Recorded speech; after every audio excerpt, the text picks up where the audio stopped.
baru saya tahu di situ ada menjual arak ilegal, menjual arak secara legal, menjual arak kiri kanan, menjual arak Bapak Ibu sekalian. Begitu, masa menjual khamr bebas merdeka mereka? Nggak ada ulama di Pekanbaru ini. Mana ulama di Pekanbaru ini? Saya menyampaikan kajian bukan ingin cari viral, Pak. Saya menyampaikan ini karena apa? Rasa gelisah dan khawatir saya melihat kondisi kita hari ini. Ya, begitu santainya kita melihat kemaksiatan merajalela. Saya khawatir kita semua nanti akan ditimpa musibah oleh Allah Subhanahu wa taala. Alhamdulillah nahmaduhu wa nasta'inuhu wa nastaghfiruh. Wa na'udzu billahi min syururi anfusina wa min sayyiati a'malina. May yahdihillahu fala mudilla lahu wa may yudlilhu fala hadiyalah. Asyhadu an la ilaha illallah wahdahu la syarikalah. Wa asyhadu anna Muhammadan abduhu wa rasuluhu alladzi la nabiyya ba'dah. Allahumma salli wa sallim ala nabiyyina Muhammad wa ala alihi wa sahbihi ajma'in. Qala Allah Ta'ala fil Qur'anil Karim, a'udzu billahi minasyaitonir rajim. Ya ayyuhalladzina amanu taqullaha haqqa tuqatih wa la tamutunna illa wa antum muslimun. Amma ba'du, masyaallah muslimin, Bapak Ibu sekalian, sidang majelis ilmu yang dirahmati oleh Allah. Bersyukur kita kehadirat Allah Subhanahu wa taala di atas kelimpahan rahmat dan karunia yang selalu anugerahkan kepada kita. Serta salawat dan salam kita aturkan kepada junjungan kita Nabi besar Muhammad sallallahu alaihi wasallam, yang dengan diutusnya beliau menjadi rahmat bagi seluruh sekalian alam. Bapak sekalian dirahmati oleh Allah, pada kesempatan kali ini safari dakwah yang saya jalani pada awalnya ingin membahas seputar tradisi sesat sebagian besar kaum muslimin yang merayakan pergantian malam tahun baru. Banyak kaum muslimin yang sesat tidak merasa bahwasanya akidah mereka terkikis karena bertasyabuh meniru perangai orang-orang kafir, berbangga memperingati perpindahan tahun Masehi. Namun setelah sebulan saya menebarkan informasi, akhirnya qadarullah terjadi musibah di ranah Minangkabau. Setelah setahun yang lalu saya ceramah tentang masalah galodoh. Mungkin sebagian Bapak sekalian melihat ceramah saya di YouTube, keluar lagi ceramah tentang galodoh setahun yang lalu. Bapak sekalian rahmati oleh Allah, kalau selama ini BMKG atau Badan Meteorologi dan Geofisika mengkhabarkan kepada kita akan datangnya musim hujan, angin monsun dan segala macamnya, kemudian meramalkan kita ini berada dalam patahan bumi yang rentan akan tertimpa musibah. Ingat, itu namanya ramalan. Bisa benar, bisa tidak. Dan semua tidak akan terjadi kecuali atas kehendak Allah. Jadi tidak perlu kita cemaskan, Pak. Tidak perlu kita khawatir kalau kita tertimpa musibah. Tidak perlu kita khawatir kalau kita mati jadi terkorban. Tidak perlu kita khawatir rumah kita hancur binasa. Karena sudah merupakan sunnatullah, Allah akan menguji kita. Yang semakin berat, semakin meningkat iman kita, maka akan semakin berat ujian yang akan kita hadapi. A'udzubillahi minasyaitonirrajim. Walanabluwannakum bisyai'in minal khaufi wal ju'i wa naqsim minal amwali wal anfusi wath thamarat wa basyiris sabirin. Dan sungguh akan kami uji kalian dengan rasa takut. Takut lapar, takut miskin, takut kekurangan makanan, takut kekurangan buah-buahan, takut kekurangan nyawa. Yang itu sebagai ujian sunnatullah yang harus kita hadapi. Dan di kalimat istirja ketika kita menerima musibah itu ada kalimat yang harus kita renungkan, yaitu kalimat inna lillahi wa inna ilaihi raji'un. Sesungguhnya kita ini milik Allah. Kita ini milik Allah dan akan kembali kepada Allah. Kita tidak punya wewenang terhadap diri kita sendiri, bahkan sekalipun badan kita ini dari ujung kepala sampai ke ujung kaki itu milik Allah. Apalagi rumah kita, apalagi mobil kita, apalagi pangkat dan jabatan kita, apalagi istri, suami, anak, keturunan kita, semuanya milik Allah. Jadi tidak boleh kita menggunakannya sekehendak hati kita. Kalau bahasa awaknya, sakalamat diutak awak seorang aja. Ya. Kalau orang Jawa bilang ora oleh sak karepku dhewe-dhewe, ora boleh kayak ngono. Kayak misalnya. Ya. Kita ini milik Allah dan akan kembali kepada Allah. Jadi terserah apa kehendak Allah, tidak perlu kita protes, Bapak Ibu sekalian. Yang penting jalani skenarionya. Jalani skenario yang telah Allah atur dalam kehidupan kita, Bapak Ibu sekalian. Ya. Bapak Ibu sekalian, rahmati Allah. Dari musibah bencana, pertanyaannya, adakah kita mengambil pelajaran dari setiap musibah bencana yang berulang kali terjadi di negeri kita? Ya. Kalau orang kesehatan mengatakan mencegah itu lebih baik daripada mengobati. Kita hari ini hanya sekedar menanggulangi. Terjadi musibah, kita nangis. Terjadi musibah, kita gerasak gerusuk. Terjadi musibah, ada yang cari muka. Terjadi musibah, ya, ada yang kecewa, ada yang cari dana, ada yang cari bantuan, ada yang memperbaiki, ada yang menghibur. Tetapi kita tidak berupaya bagaimana supaya musibah itu tidak terjadi lagi. Ya, mana yang terbaik, Pak? Kita persiapkan menerima musibah atau kita mencegah musibah terjadi? Jadi kalau mohon maaf Pak, kalau kata pepatah itu, keledai yang diumpamakan binatang yang paling goblok istilahnya, ya, itu saja keledai tidak mau masuk ke lubang yang sama untuk kedua kali, itu keledai Pak. Ya. Tetapi kita ini berkali-kali, ya, terjatuh di lubang yang sama dengan perbuatan kita yang berulang-ulang kali kita lakukan, tak ada perubahan. Maka negeri kita ini tidak akan menjadi aman, nyaman, sentosa, terbebas dari bencana kalau kita tidak mau merubah diri kita sendiri. Ya. Sesungguhnya Allah tidak merubah suatu kaum sampai kaum itu merubah dirinya. Pertanyaannya, mau nggak kita berubah? Nah, menjadi yang lebih baik lagi. Bapak sekalian rahmatullahi Allah, satu ayat pembuka yang saya sampaikan dalam majelis ini yang menyebabkan terjadinya musibah bala bencana. Dari sekian banyak ayat, di pembuka ayat ini, di pembuka kajian ini saya paparkan surat Al-A'raf ayat yang ke-96. A'udzu billahi minasyaitonir rajim. Walau anna ahlal qura amanu wattaqau la fatahna alaihim barakatim minas samai wal ard walakin kadzabu fa akhadnahum bima kanu yaksibun. Dan kalau sekiranya penduduk negeri-negeri ini, Pak, kalimatnya negeri-negeri, jadi maknanya tidak bercerita satu negeri. Penduduk negeri-negeri, negeri mana saja. Dan di dunia ini banyak negeri. Ya, termasuk negeri Sumatera Barat, negeri Sumatera Utara, negeri Aceh Darussalam, negeri Jawa, negeri Indonesia, negeri Yaman, Turki dan segala macamnya. Jadi tidak berbicara kepada satu negeri saja. Kata Allah, kalau sekiranya penduduk negeri-negeri ini beriman dan bertakwa, maka akan kami bukakan pintu berkah dari langit dan bumi.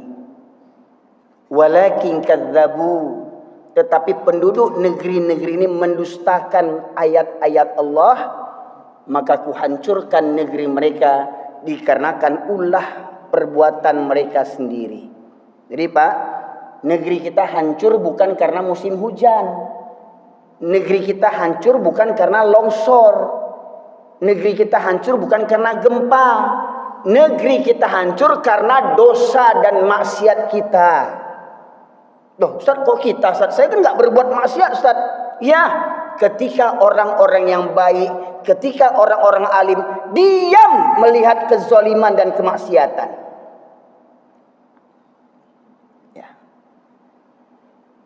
Orang-orang alim sibuk membahas Quran, membaca Quran, menghafal Quran, sibuk sholat tahajud, sibuk puasa Senin Kamis, sibuk haji dan umroh, tapi tidak tergeming melihat kemaksiatan yang merajalela. Hukum digangkangi, hukum diinjak-injak, Al-Quran diinjak-injak, diabaikan. Kita tak peduli tentang hal itu. Maka orang-orang yang soleh sekalipun akan ditimpa musibah, bencana, menjadi korban, dan akhirnya mereka akan dibangkitkan menurut amal-amal mereka sendiri-sendiri. Orang soleh yang mati terkorban dibangkitkan dengan kesolehannya. Ahlu maksiat yang terkorban dibangkitkan dengan kemaksiatannya. Dan semuanya kita akan mempertanggungjawabkan perbuatan kita di hadapan Allah Subhanahu wa ta'ala. Jadi yang kita orang beriman, Pak, menghadapi musibah ini tak perlu khawatir. Karena apa? Berarti Allah sayang sama kita, ingin menaikkan level kita menjadi iman yang lebih baik lagi ke depannya. Agar kita bertawakal, berpasrah diri kepada Allah. Sesungguhnya apa yang kita miliki di dunia ini milik Allah dan akan kembali kepada Allah. Ya. Maka tugas kita hanya pasrah, tawakal, bersabar.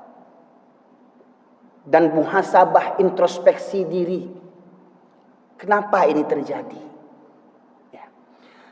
Bapak sekalian materi Allah, dalam ayat yang pertama saya sampaikan tadi, surat Al-A'raf ayat 96, Allah menegaskan kalau sekiranya penduduk negeri-negeri beriman dan bertakwa. Kalau berbicara tentang iman, berbicara tentang tauhid, mengesahkan Allah, berbicara tentang akidah keyakinan kita, maka Rasulullah SAW bersabda, "Man qala la ilaha illallah yabtaghi bidzalika wajhallah." Ya. Sesungguhnya Allah, innallaha harrama 'alan nar man qala la ilaha illallah yabtaghi bidzalika wajhallah. Sesungguhnya Allah mengharamkan untuk neraka kepada setiap orang yang mengucapkan la ilaha illallah ikhlas dari hatinya. Dan dengan ucapan itu dia hanya mengharapkan balasan Allah semata. Ikhlas dia mengucapkan la ilaha illallah, haram untuk dia neraka, Pak. Mau enggak kita begitu, Pak? Atau kita mau biarlah masuk neraka sebentar, dicuci dulu, nanti kan masuk surga. Mau begitu enggak, Pak? Masuk neraka sebentar aja. Ya, sebentar itu berapa lama sebentar di akhirat? Ya. Jangankan sebentar masuk, mendengar saja sudah pingsan kita. Tapanca ke sungai awak mendengar bagaimana gemuruh neraka itu dahsyatnya, Bapak Ibu sekalian.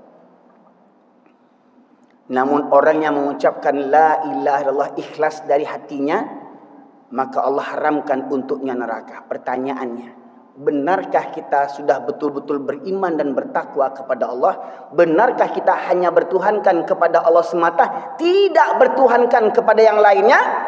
Maka Al-Quran inilah menjadi ukurannya, cerminan bagi diri kita. Termasuk yang mana kita. Pada kesempatan kali ini ingin saya kupas pula tentang orang Islam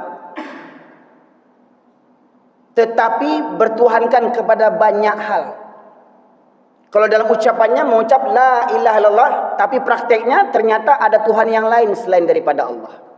Yang pertama, yang menjadi banyak Tuhan bagi orang Islam yang kedoknya saja, ya. Dan memang faktanya begitu hari ini banyak orang Islam yang hanya KTP-nya saja, ya. Yang pertama, ternyata banyak orang Islam masih bertuhankan kepada setan. Allah firmankan dalam surat Yasin, ya, ayat yang ketiga, ayat yang ke-60, A'udzubillahi minasyaitonirrajim. Alam a'had ilaikum ya bani Adam alla ta'budu syaitan innahu lakum aduwwum mubin. Bukankah aku telah mengingatkan kepada kalian, hai anak keturunan Adam, jangan kalian menyembah setan. Sesungguhnya setan itu musuh yang nyata bagi kalian. Pertanyaannya, adakah orang Islam yang menyembah setan? Bahkan adakah orang yang sholat menyembah setan? Kenapa ada firman Allah, fawailul lil musallin, celakalah bagi orang yang sholat. Ada orang yang sholat tapi celaka. Bagaimana mungkin sholat kok celaka? Tapi katanya sholat supaya dapat surga, supaya Allah sayang sama kita. Tetapi ketika kita sholat, kenapa kok masuk neraka juga lagi? Ya, yang sholat yang celaka ini yang bagaimana? Alladzina hum an sholatihim sahun, yang mereka lalai daripada sholatnya. Hari Jumat sholat, hari Sabtu tidak. Apa maksudnya Pak Ibu sekalian? Ya. Coba di depan ini ada pasar malam ya Pak Ibu sekalian ya. Pasar kaget. Ya. Coba survei. Yang meramaikan pasar kaget itu KTP-nya apa agamanya? Coba survei juga lagi. Berapa yang sholat di pasar kaget itu? Coba survei Pak Ibu sekalian. Ada enggak orang yang KTP-nya Islam dari maghrib menjelang maghrib sampai ke Isya di situ juga lagi dia? Ada enggak? Tuh, orang Islam Pak. Ustadz jangan nyinggung-nyinggung orang. Saya kan nggak nyebut nama. Kan memang begitu perangai orang Islam hari ini. Masih banyak orang Islam yang sholatnya sepekan sekali. Masih banyak orang Islam yang sholatnya kapan maunya saja. Ya. Ini, Bapak sekalian. Karena pesta pernikahan tinggal sholat. Karena rapat tinggal sholat. Ya. Karena olahraga, ya dulu di Sumatera Barat ada namanya Tour de Singkarak. Lomba sepeda, ya, keliling Sumatera Barat. Ya.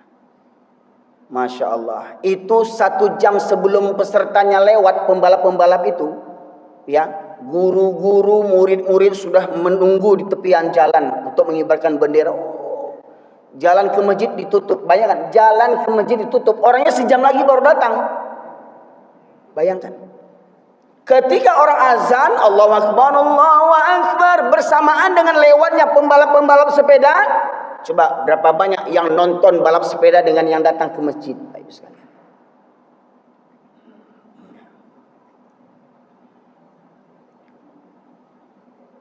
Nonton bola, berapa banyak orang Islam hobi nonton bola, ya. Tetapi berapa banyak di antara peserta penonton bola itu yang sholat, Bapak Ibu sekalian. Ternyata hari ini banyak orang Islam yang masih bertuhankan kepada setan. Ya. Termasuk para pejabat yang tak punya rasa takut kepada Allah ketika disumpah dengan Al-Quran di atas kepalanya. Bersumpah demi Tuhan, bersumpah demi Allah, akan melaksanakan amanah, akan menjagakan keadilan, bersumpah demi Allah. Tetapi mereka injak-injak sumpah mereka, seakan-akan nanti di akhirat mereka akan ditanya oleh Allah Subhanahu wa taala.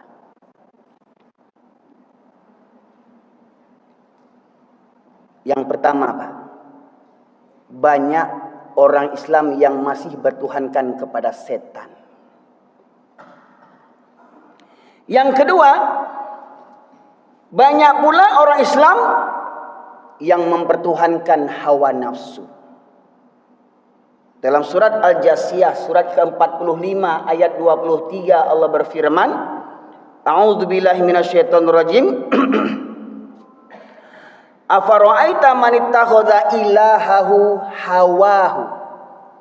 Pernahkah kau perhatikan orang yang mempertuhankan hawa nafsunya? Allah menetapkan A, tetapi hawa nafsunya ingin B.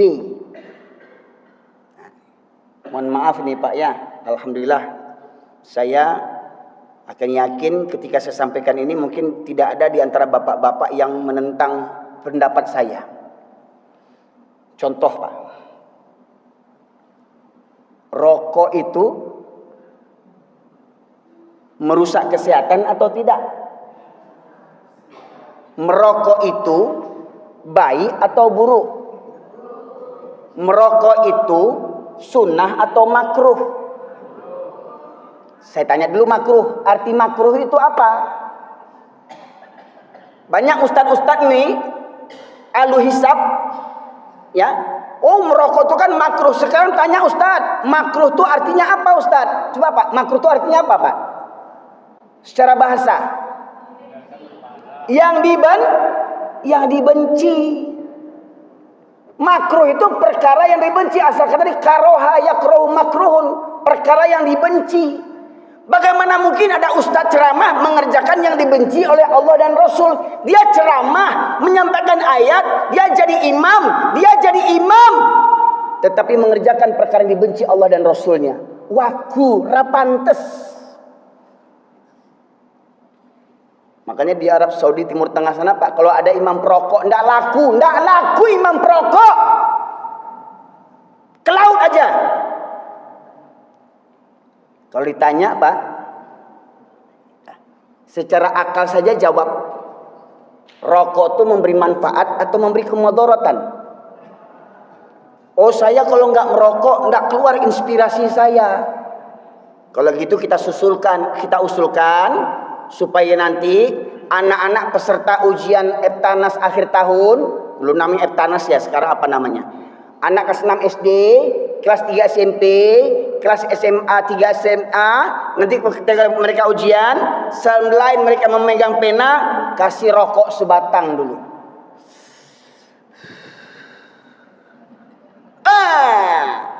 Tak buka pikirannya dek masuk rokok dari itu. Kita usulkan Pak kepada Menteri Pendidikan dan Kebudayaan agar setiap anak-anak SD yang ikut ujian dikasih sebatang rokok supaya cerdas semuanya. Itu kan. Lagi Pak, mohon maaf, yang perokok simpan dalam hati, rasa bencinya simpan dalam hati. Terserah Anda setuju atau tidak. Nanti engkau mati, saya pun mati, kita dihadapkan kepada Allah. Siapa yang benar nantinya? Mohon maaf, saya makanya agak berani karena apa? Di sini nggak ada yang merokok. Di sini ya, di luar saya nggak tahu nih. Nah, makanya saya agak berbangga nih, banyak pendukung saya nih di masjid. Ya, entah kalau di luar ya. Tapi situ kayaknya nampak puntung rokok di asbak belakang itu apa itu.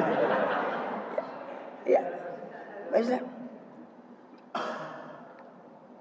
Biasanya Pak, yang sering dibawa orang ke WC itu apa Pak? WC laki-laki Pak. Permen karet,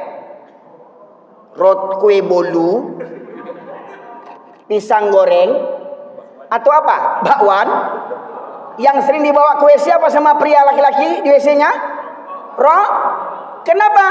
Karena sama najisnya. Yang dibuang najis, yang dihisap najis. Ya sudah, cocoklah klop tempatnya itu. Ya. Padahal dasarnya Pak, orang yang perokok itu Pak, akalnya sudah hilang, akal sehatnya hilang Pak. Orang yang perokok itu siapapun dia, akal sehatnya hilang.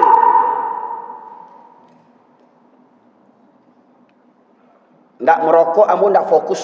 Ndak merokok, ambo asam-asam muncul, ambo sudah makan. Banyaklah alasannya itu Pak Ibu sekalian. Pertanyaannya, hai perokok, Tuhanmu siapa? Allah apa hawa nafsu? Ya, ndak usah cerita agama. Dokter-dokter yang kafir saja mengatakan rokok merusak kesehatan. WHO, Badan Kesehatan PBB yang didirikan orang-orang kafir mengatakan rokok merusak kesehatan. Betul Pak Ibu? Paling semangat Ibu bilang betul. Ya. Akal sehat dah hilang. Kenapa? Mempertuhankan hawa nafsu. Terserah Anda yang perokok mau terus merokok, terserah. Cepat atau lambat Anda akan mati. Alah, mati-mati apa? Itu Simbah itu umurnya 70 tahun masih merokok. Ustadznya umur 30 mati. Mati duluan ustadznya. Simbah itu panjang umurnya. Ya. Satu, rokok. Dua, mana yang lebih baik, sholat berjamaah dibandingkan sholat di rumah? Sholat berjamaah di masjid dibandingkan sholat di rumah, mana yang lebih baik? Lebih baik di masjid. Nyatanya lebih banyak yang mana sholatnya? Pertanyaannya, mohon maaf ini. Mohon maaf Pak, kalau subuh berapa saf Pak jamaahnya? 2 saf. 1 sampai 2. Coba survei, siapa jamaahnya? Ya. Apa kata Buya Hamka? Kalau ingin melihat orang Islam, lihat waktu sholat hari raya. Keluar tuh orang Islam yang pampok keluar, yang koruptor keluar, agen narkoba keluar, ya, penebang hutan keluar, makan uang sosial bantuan keluar, makan uang MBG keluar tuh sholat hari raya. Tapi kalau ingin melihat orang yang beriman, kata Buya Hamka, lihat waktu sholat subuh. Siapa yang rutin sholat subuh itu tanda orang beriman. Ibu-ibu kalau ingin cari menantu, cari orang yang beriman. Tidak cukup cari orang Islam. Banyak KTP-nya Islam pencuri, banyak KTP-nya Islam pezina, penipu, koruptor, ya kan? Cari orang yang beriman. Di mana nyarinya? Di masjid. Jadi siapa yang nanti subuh rajin ke masjid, ambil jadi menantu walau umurnya 60, 65, 70. Nah, ini jamaah masjid ini. Ya. Saya yakin jamaah-jamaah yang calon menantu ibu pasti istrinya masih satu ini. Ya. Pak Ibu sekalian. Karena hari ini para pemuda kita nyaris tak punya iman kepada Allah Subhanahu wa taala. Betul tidak? Hilang generasi muslim kita, Pak. Hilang generasi beriman kita. Pemuda tak minat ke masjid. Pemuda tak minat datang ke masjid mendengarkan kajian sholat berjamaah. Betul tidak? Dan malangnya pemuda itu ada di rumah kita. Dan kalau pemuda itu ada di rumah kita, ayah ibunya yang rajin ke masjid, juga ayah ibunya akan diseret ke neraka oleh anaknya yang tidak ke masjid. Pak Ibu sekalian. Jadi jangan sampai tega Bapak Ibu sekalian berangkat ke masjid tapi menantu di rumah. Bapak Ibu ke masjid, anak laki-laki masih di rumah. Ingat, mereka bertuhankan kepada hawa nafsu. Pernahkah kau perhatikan orang yang mempertuhankan hawa nafsu? Dan Allah menyesatkan mereka berdasarkan ilmunya. Wa khatama ala qalbihi wa khatama ala sam'ihi wa qalbihi wa ja'ala ala basarihi ghishawah. Dan Allah kunci mati hatinya, pendengarannya. Allah tutup pendengarannya. Allah kunci hatinya. Ya. Khatamallahu ala qulubihim wa ala sam'ihim wa ala absarihim ghishawatun walahum adzabun azim. Allah kunci mati hatinya. Bayangkan, banyak orang Islam bertetangga dengan masjid tapi jarang berangkat ke masjid. Coba bayangkan, rumah berhadap-hadapan dengan masjid, jarang berangkat ke masjid. Ya, rumah bertetangga dengan masjid, tak sanggup berangkat ke masjid.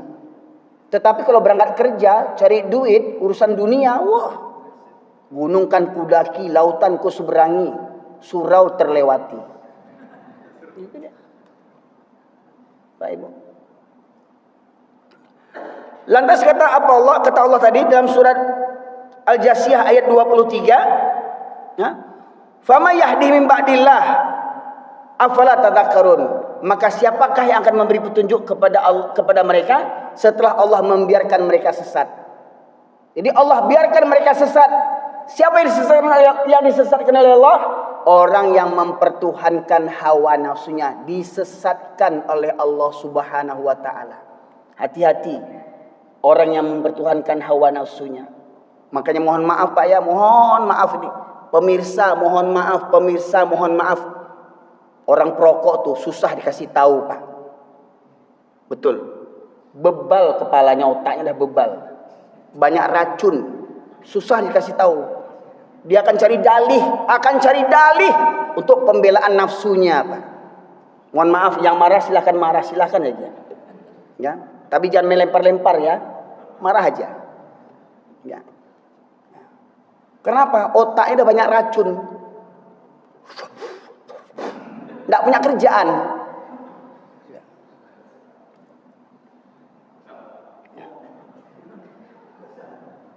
Dan perokok termasuk orang yang zalim. Karena apa? Mengganggu kesehatan orang lain. Betul lah, Pak? Kalau bapak sendiri yang mati nggak apa-apa, biar mampus itu. Tapi jangan sampai orang lain dikorbankan. Kalau mati sendiri aja, jangan merusak orang lain lagi. Ya. Mohon maaf, Pak. Oh, ini banyak yang ngamuk dengan ceramah saya, banyak yang ngamuk nanti nih. Iya. Kemarin ya orang dah ngamuk-ngamuk sama saya, sekarang bancing buat ngamuk lagi nih. Ya, supaya sadar kita, Bapak Ibu sekalian. Ya. Kemudian yang berikutnya,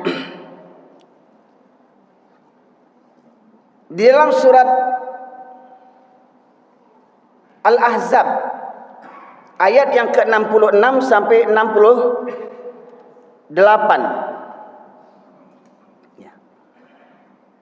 Yauma tuqallabu wujuhum finnar yaquluna ya laitana ata'na Allah wa ata'na rasula. Ketika hari muka mereka dibolak-balikkan dalam neraka, dan berkatalah mereka, kalau seandainya kami dulu taat kepada Allah dan taat kepada Rasul. Kalaulah dulu kami taat kepada Allah dan taat kepada Rasul, tentu kami tidak akan masuk neraka. Penyesalan selalu datang kemudian. Ya. Kenapa mereka masuk neraka? Kenapa mereka tidak mau taat kepada Allah dan Rasul? Wa qalu rabbana inna ata'na sadatana wa kubara'ana fa adalluna sabila. Wahai Tuhan kami telah mentaati pemimpin-pemimpin kami dan pembesar tokoh masyarakat kami, maka mereka menyesatkan kami dari jalan yang benar. Membabi buta taat kepada pemimpin. Wajib taat pemimpin. Pemimpin yang bagaimana wajib taati? Gunakan otak. Ya ayyuhalladzina amanu atiullah. Wahai orang yang beriman, taatlah kepada Allah. Sepakat? Wa atiur rasul, dan taatlah kepada Rasul. Sepakat? Wa ulil amri minkum, dan pemimpin di antara kalian. Di depan kata pemimpin ada nak perintah taatnya? Wa atiu ulil amri minkum, ada nak? Ada nak, Pak Ibu? Simak lagi ya. Surat apa itu? Surat An-Nisa ayat 59. Ya ayyuhalladzina amanu ati'ullah wa ati'ur rasul wa ulil amri minkum. Ada enggak perintah ati'unya di depan? Maknanya apa? Kita wajib taat kepada pemimpin selagi pemimpin taat kepada Allah dan Rasul. Wajib kita taat. Betul? Kalau pemimpinnya taat kepada Allah, taat pada Rasul, wajib kita taat. Tapi kalau pemimpinnya durhaka kepada Allah dan Rasul, maka kita berlepas diri dari pemimpin yang zalim dan ingkar kepada Allah Subhanahu wa taala. Supaya apa? Supaya azab yang Allah timpakan kepada mereka tidak menimpa diri kita, Bapak Ibu sekalian. Kenapa? Karena kita diam membiarkan pemimpin-pemimpin yang zalim. Jadi orang yang fanatik kepada pemimpinnya, apa pemimpinnya? Ketua adat, ketua partai politik. Ya, banyak orang partai politik otaknya nggak jalan hari ini, melihat pemimpin partainya sudah sableng-sableng, bahlul-bahlul. Ya. Ada ketua partainya bahlulnya nggak tanggung-tanggung bahlulnya. Ya. Diangkat jadi ketua. Ya. Lebih bahlul yang ngangkat lagi. Ya. Bayangkan. Pemimpin buat aturan untuk apa? Untuk melegalkan kezaliman. Sama seperti Fir'aun buat undang-undang. Fir'aun buat undang-undang supaya ketahtanya tidak direbut oleh, apa kata ahli nujum, bahwasanya akan datang pemuda yang akan meruntuhkan kekuasaanmu. Maka Fir'aun buat undang-undang. Ya, kalau ada anak laki-laki yang lahir, dia apa kan? Dibunuh. Dan prajurit-prajurit tentara-tentaranya yang tak punya akal, sami'na wa ata'na, kami dengar dan kami taat perintah atasan, walaupun perintah itu bertentangan dengan kehendak Allah dan Rasul. Menjaga tempat pelacuran. Tempat pelacuran dijaga, minta pajak. Siapa yang biasa menjaga, Pak? Tidak usah sebut lah ya. Udah tahu rahasia umum tuh. Tempat pelacuran dilindungi. Mohon maaf, Pak. Ini orang Pekanbaru, mohon maaf ini. Ya, setelah saya mengisi pengajian di Kampung Dalam, baru saya tahu di situ ada menjual arak ilegal. Menjual arak secara legal. Menjual arak kiri kanan, menjual arak, Pak Ibu sekalian. Tunggu bala Pekanbaru ini, Pak Ibu sekalian. Khamar dijual beli. Mirisnya lagi yang menjual orang Islam. Betul enggak? Pasar bawah tuh kan? Tunggu bala kota Pekanbaru ini. Pasti sampai. Bukan enggak sampai, pasti sampai. Kenapa begitu? Masa menjual khamar bebas merdeka mereka? Nggak ada ulama di Pekanbaru ini. Mana ulama di Pekanbaru ini? Pemimpin kota Pekanbaru apa agamanya? Oh, nanti kena boikot plus, nggak boleh masuk Pekanbaru nanti ini. Ya, nggak urusan saya. Bumi ini milik Allah, nggak perlu kita takuti, nggak perlu minta izin kepada manusia. Bumi ini milik Allah. Bagaimana mungkin di negeri Melayu, ya, banyak orang-orang Islam arak dijual bebas. Mohon maaf, Pak, baru kali ini saya menengok kota yang saya lewati, separah-parah kota Medan, Pak, tempat saya lahir di kota Medan itu. Orang buat kampus dan segala macamnya. Belum pernah saya melihat sebebas itu orang menjual di kota Pekanbaru, Pak. Kan hebat Pekanbaru tuh. Hebat kan, Pak? Banyak anggota dewan partai-partai Islam tidak bisa berantas kayak begituan. Coba bayangkan.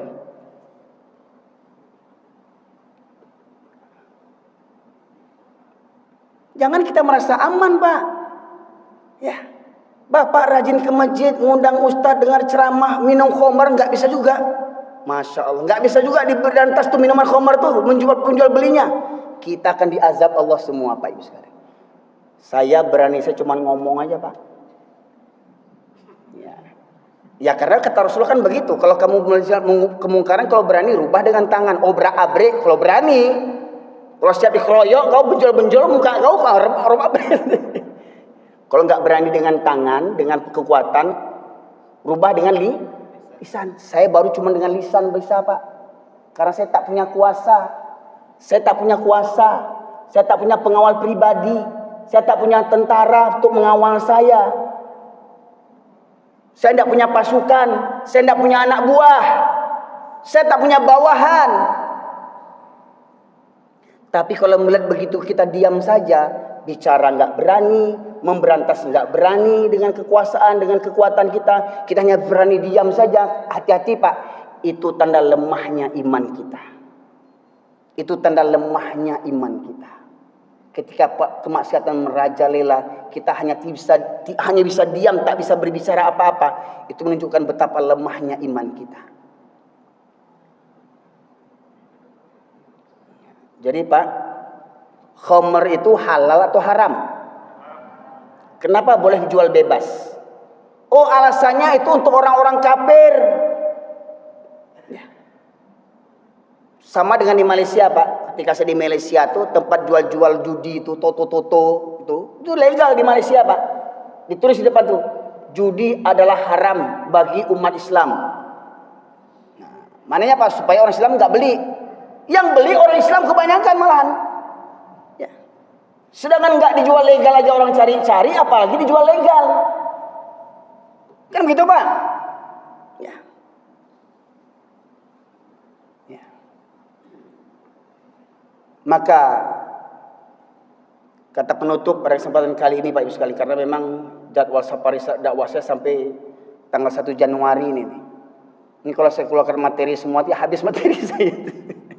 Ya, kata terakhir Pak, yang kita hari ini masih aman-aman saja. Ketika kemaksiatan merajalela, ketika para penguasa membuat aturan undang-undang untuk melegalkan kezoliman mereka. Oh, mereka bilang negara kita negara hukum, tapi hukum menurut kepala otak sendiri-sendiri kelompok masing-masing aja Pak. Hukum mereka buat untuk apa? Untuk melegalkan kezoliman mereka, melegalkan kecurangan mereka, melegalkan kebohongan mereka. Mereka buat undang-undang tak ubahnya seperti Fir'aun. Maka kata Allah, A'udzubillahi minasyaitonirrajim. Falamma nasu ma dzukiru bih fatahna alaihim abwaba kulli syai' hatta idza farihu bima utu akhadnahum baghtatan wa hum mublisun.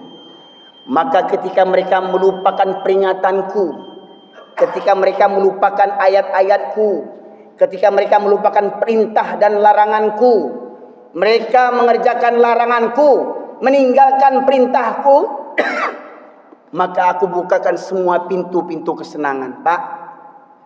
Tidak langsung Allah azab, Pak. Allah buka semua pintu-pintu kesenangan. Hingga ketika kalian berbangga dengan kesenangan itu, maka aku cabut nikmat itu secara tiba-tiba hingga kalian terdiam berputus asa, kata Allah.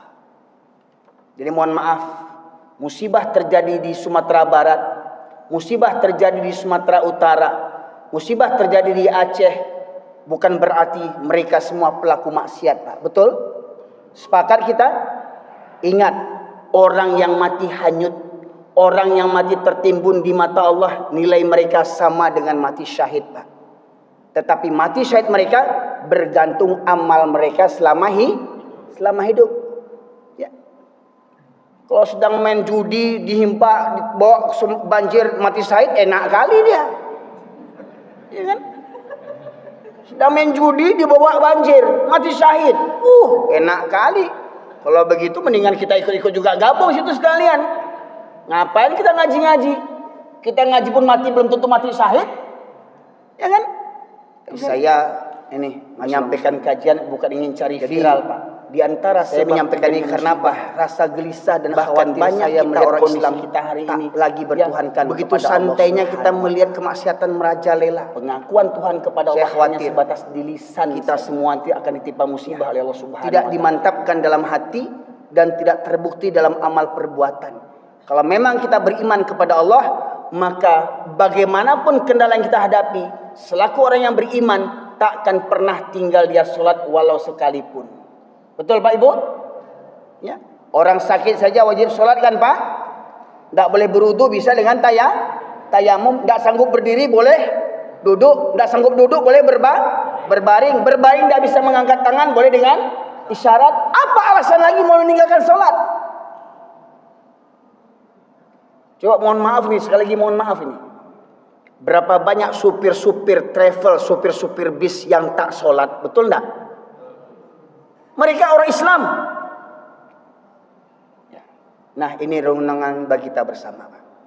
Jadi saya menyampaikan kajian bukan ingin cari viral, Pak. Saya menyampaikan ini karena apa? Rasa gelisah dan khawatir saya melihat kondisi kita hari ini. Ya, begitu santainya kita melihat kemaksiatan merajalela. Saya khawatir kita semua nanti akan ditimpa musibah oleh Allah Subhanahu wa Ta'ala. Ya, maka daripada itu mari bersihkan hati kita bersama kita dalam barisan satu saf kaum muslimin, saling mengupayakan beramar ma'ruf nahi mungkar. Dengan cara apa? Dengan cara mari kita makmurkan masjid-masjid kita. Dan tolong Pak, tolong Pak, bawa anak-anak kita, Pak. bawa menantu-menantu kita, Pak. Bapak pengurus, Bapak jamaah, tolong fikirkan bagaimana supaya para pemuda cinta ke masjid. Pak, buka YouTube, Pak. Buka YouTube. Masjid Sejuta Pemuda. Pernah dengar, Pak? Di Sukabumi. Masjid Sejuta Pemuda. Masjid Pemuda Indonesia di Surabaya. Masjid Jogokarian, pengasas awalnya. Masjid Kapal Munzalan, Pak. Ya.